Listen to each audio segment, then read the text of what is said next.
Hello everybody! Once again, ako po ulit si Mommy Love Vlog and ako po isang domestic helper dito sa Hong Kong. So, ang topic po natin ngayon is magkano nga ba ang sahod dito sa Hong Kong ngayong taong 2023? Well guys, magandang chance po ito dahil ang Hong Kong po, ang sahod dito sa mga domestic helper is yearly po o taon-taon pong tumataas at dinadagdagan ng 100 HKD or sa palit po sa peso is nasa 700 na mahigit. Okay guys, so i-share ko po sa inyo ang updated.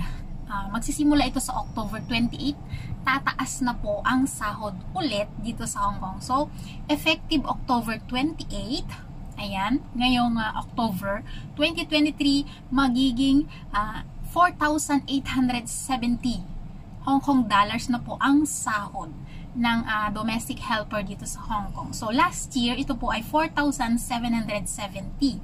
So, ngayon, at nagdagdag na naman sila yearly ng 100. So, magiging 4,870 Hong Kong dollars per month. So, yun po sa peso is 35,000 pesos mahigit. Depende po sa palit ng Hong Kong dollar to peso. So, palit po ngayon is 7 point something, 7.20 ganun. So, ang taas po ng palit ng peso ngayon sa dollar.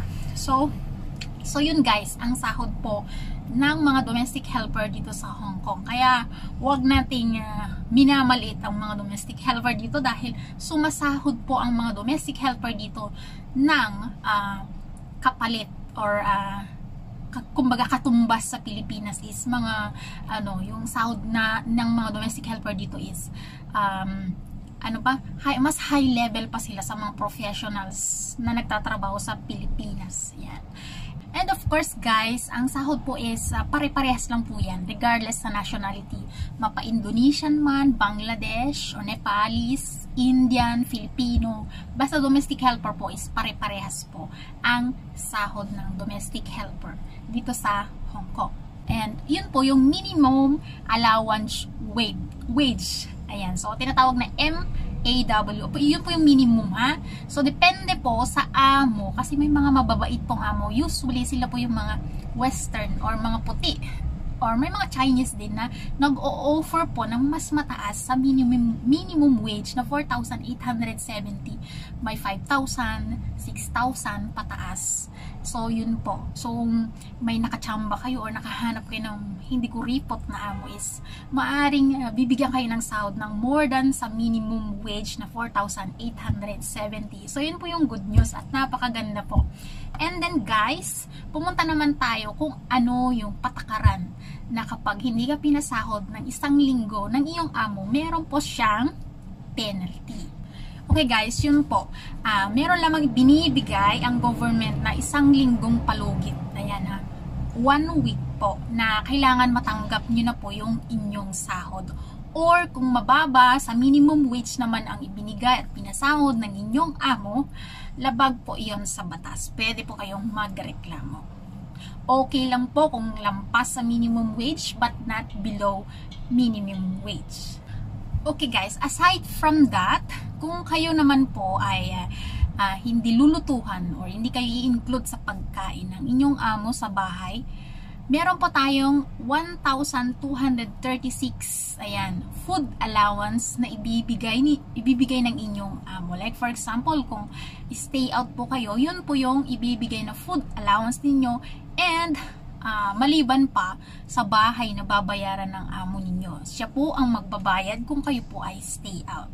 And of course, kung stay in naman kayo is wala kayong babayaran na tirahan, syempre. Nasa poder kayo ng amo. Ang pagkain lamang, kung ayaw kayong isali or include sa pagkain ng inyong amo sa bahay, ibigay niya ang 1,236 food allowance. Ayan, sa inyo para kayo po yung mag-budget or bumili ng pagkain ninyo.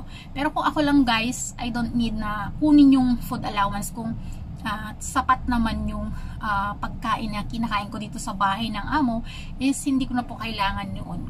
As long as hindi ako nagugutom. Kasi guys, mahal din yung bilihin dyan sa labas, no? Mahirap din magtipid. So, for me guys, is okay lang kasi nabibili ko yung gusto kong iluto dahil nasa akin din po yung ang gamit ko po is Mastercard.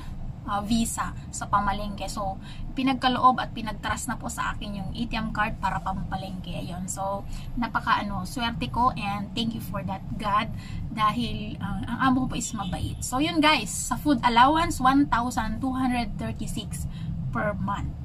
An advantage guys, hindi lang nakadepende sa minimum wage ang sahod ng isang domestic helper dito, kundi sa skills and experience na maaaring i-increase ng inyong amo ang inyong salary, lalong-lalo marunong po kayong mag-drive. Pwede po kayong kunan ng driver's license ang inyong amo.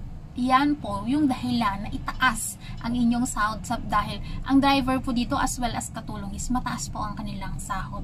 Ino-offeran po sila ng 10,000 pataas. So, magkano sa peso yun guys? 77,000 mahigit sa Pilipinas. So, yun kung may skills ka and experience mo is matagal-tagal like 10 years, pwede ka pong i-increasean ng inyong amo. But then, if hindi ka man lang binigyan ng increase ang inyong among tagal-tagal mo na, I suggest na pwede kang maghanap ng better na amo dahil based on your experience and your skills is marami pong nag-offer dyan ng mas malaki.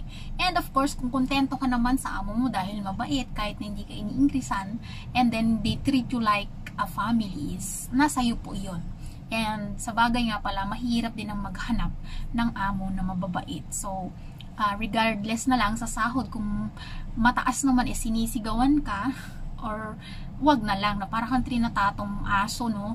And kung minimum wage ka nga lang naman pero tinatrato kang isang pamilya, is nasa inyo yun.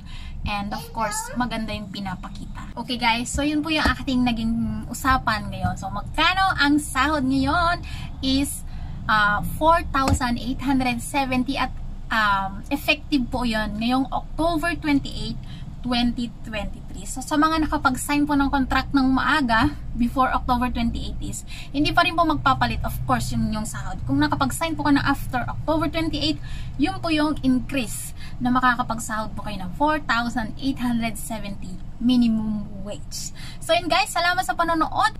Give me a thumbs up, comment, and yes, subscribe to my vlog para makapag-upload pa po ako ng mga ganitong videos na magiging ideas ninyo kung gusto nyo pong mag-apply dito sa Hong Kong. And if you want po ng legit agency, meron po akong agency na naging agency ko last 2013 pa, Amates Employment Service Center dito po sa Hong Kong. Meron po silang sister agency sa Manila, Pacific Star po sa Pasay City.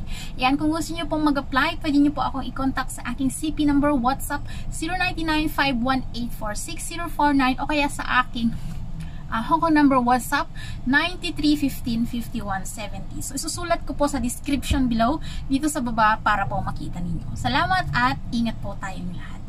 Bye! I love you!